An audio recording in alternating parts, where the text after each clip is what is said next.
Oke, halo semua, apa kabar? Hari ini kita bakal bahas cerita yang gila banget soal Axie Infinity. Sebuah game yang punya cita-cita super ambisius, membangun bangsa digital. Sebuah dunia utopia di mana kerja dan main itu jadi satu. Tapi seperti yang bakal kita lihat, kenyataannya jauh lebih rumit dari itu. Nah, semuanya itu berawal dari visi yang kedengarannya keren banget ini. Janji tentang sebuah dunia di mana siapapun, dimanapun mereka berada, bisa dapat penghasilan cuma dengan main game. Ini ide yang sangat kuat, sebuah mimpi utopis yang akhirnya meluncurkan fenomena global. Nah, ini dia pertanyaan intinya.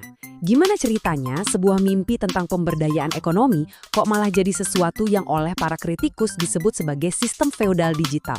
Yuk, kita telusuri bareng-bareng gimana janji kebebasan itu malah berubah jadi jebakan buat banyak orang. Jadi waktu pandemi lagi parah-parahnya, di tengah semua ketidakpastian, Axie Infinity ini muncul kayak secercah harapan. Buat banyak orang, ini bukan lagi sekedar game, tapi bener-bener jadi jalur penyelamat ekonomi. Coba deh bayangin, buat banyak orang di negara kayak Filipina, ini tuh bener-bener sebuah revolusi. Dari yang tadinya nggak pasti, tiba-tiba bisa dapat penghasilan yang bahkan bisa 2 kali lipat dari upah minimum nasional, dan semuanya itu didapat dari main game di rumah. Jelas ini tawaran yang susah banget buat ditolak kan? Oke, kita bedah dulu konsep utamanya. Play to earn atau P2E. Gampangnya gini, setiap kali kamu menang di game, kamu dapat token namanya Smooth Love Potion atau SLP. Nah, token ini punya nilai di dunia nyata dan bisa ditukerin jadi uang beneran. Jadi ya, makin jago kamu main, makin banyak duit yang bisa kamu hasilin. Tapi ada satu masalah gede. Buat mulai main, kamu harus beli satu tim isinya 3 monster NFT yang disebut Axies. Dan harganya waktu itu meroket sampai lebih dari $1.000. Nah, dari sinilah muncul sistem beasiswa. Investor yang disebut manajer beli Axiesnya terus minjemin ke pemain atau sarjana yang nggak punya modal. Nanti keuntungannya dibagi 2. Sistem inilah yang jadi kunci yang bikin jutaan orang bisa ikutan dan bikin Axie Infinity meledak. Dan ternyata sistem beasiswa ini berhasil banget. Mungkin malah terlalu berhasil. Axie Infinity berubah dari yang tadinya cuma game, jadi ekonomi digital bernilai miliaran dolar yang didorong sama spekulasi dan euforia murni. Di puncaknya, hampir 3 juta orang login setiap hari. Skalanya udah nggak main-main lagi. Ini bukan lagi komunitas game biasa. Ini udah beneran jadi sebuah bangsa digital dengan populasinya sendiri. Dan bukan cuma pemainnya loh yang dapat duit. Token tata kelola gamenya yang namanya AXS harganya meroket gila-gilaan sampai lebih dari $165. Ini udah bukan lagi soal main game, tapi udah jadi ajang spekulasi finansial tingkat tinggi yang menyelimuti seluruh ekosistemnya.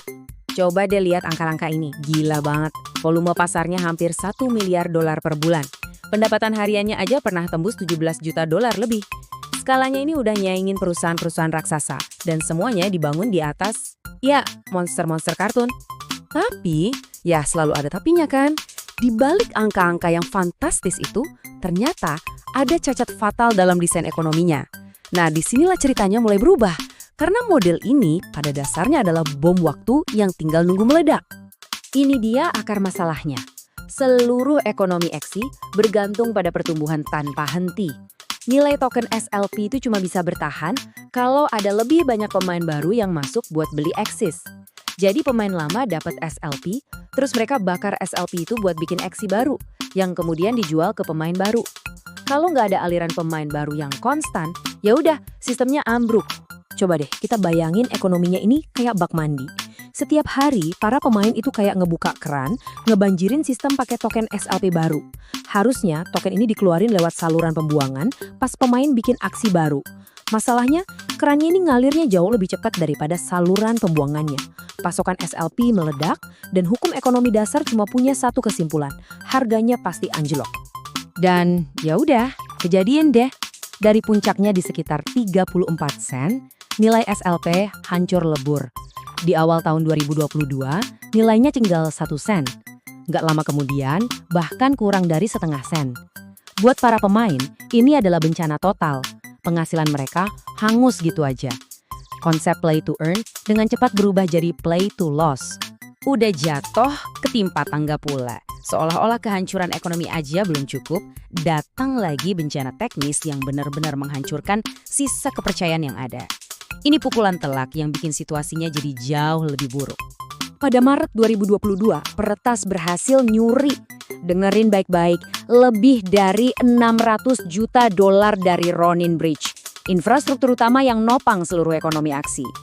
Ini adalah salah satu peretasan DeFi terbesar dalam sejarah dan benar-benar menghancurkan kepercayaan pada proyek ini. Dan yang paling bikin geleng-geleng kepala tuh caranya. Ini bukan peretasan kode yang super jenius. Grup Lazarus yang didukung Korea Utara ini pakai taktik klasik, rekayasa sosial. Mereka iming-imingi seorang insinyur dengan tawaran kerja palsu di LinkedIn, kirim PDF berbahaya, dan dari situ mereka berhasil dapat kunci ke kerajaan digitalnya. Peretasan ini ngebuka satu fakta yang pahit. Jaringan yang katanya terdesentralisasi ternyata terpusat banget. Buat mindahin dana, peretas butuh persetujuan dari 5 dari 9 validator. Nah, mereka berhasil nguasain 4 validator yang dipegang Sky Mavis sendiri dan yang kelima lewat izin lama yang nggak pernah dicabut. Intinya, dengan ngeretas satu perusahaan doang, mereka bisa ngerampok seluruh jaringan. Ironis kan? Oke, setelah ekonominya hancur dan kena hack gede-gedean, banyak orang udah ngira aksi tamat riwayatnya. Tapi ternyata Sky Mavis belum nyerah.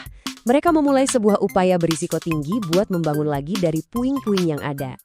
Di awal tahun 2024, mereka ngerombak total ekonominya. Langkah paling gedenya, hadiah SLP dihentikan total buat nyumbat hiperinflasi. Hadiah sekarang dikasih dalam bentuk bonded AXS yang nggak bisa langsung dijual. Dan ada semacam biaya reputasi buat nyairin uang. Intinya sih, mereka berusaha buat menghargai pemain jangka panjang, bukan lagi para spekulator. Dan pasar pun langsung bereaksi. Gara-gara berita reformasi ini, harga token AXS meledak lebih dari 200% cuma dalam beberapa minggu. Para spekulan pun balik lagi, pasang taruhan buat kebangkitan aksi. Tapi kalau kita lihat data di balik layar, ceritanya sedikit lebih hati-hati. Pertumbuhan penggunanya ternyata stagnan. Nggak ada gelombang pemain baru yang masuk. Kenaikan harga ini kelihatannya murni didorong sama perdagangan spekulatif, bukan karena adopsi nyata. Ini semacam lampu kuning, tanda bahaya bahwa pemulihan ini mungkin cuma fata morgana. Nah, ini yang membawa kita ke pertanyaan terakhir. Aksi Infinity udah nunjukin ke dunia kekuatan sekaligus bahaya dari ekonomi digital. Reformasi terbaru mereka adalah upaya berani buat memperbaiki kesalahan masa lalu. Tapi apa itu cukup membangun lagi kepercayaan dan menciptakan sesuatu yang berkelanjutan? Atau apakah daya pikat uang cepat akan selalu mengarah ke siklus naik turun yang sama? Cuma waktu yang bisa menjawabnya.